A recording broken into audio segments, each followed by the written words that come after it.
დემეტრეს და ვიტიას ყველაფერზე შეუძლიათ სიმღერა. კარავზე, კარალიოკზე და გუგლზე. მაგრამ დღეს გაგვიმართლა. ისინი იმღერებენ ქალაქ გორზე. ტრასიდან ქალაქი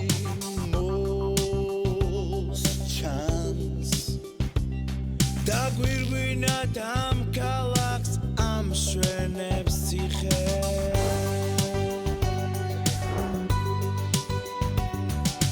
ამ პარნიკს იმ პარნიკს რომ გაცდები და გადაუხვევ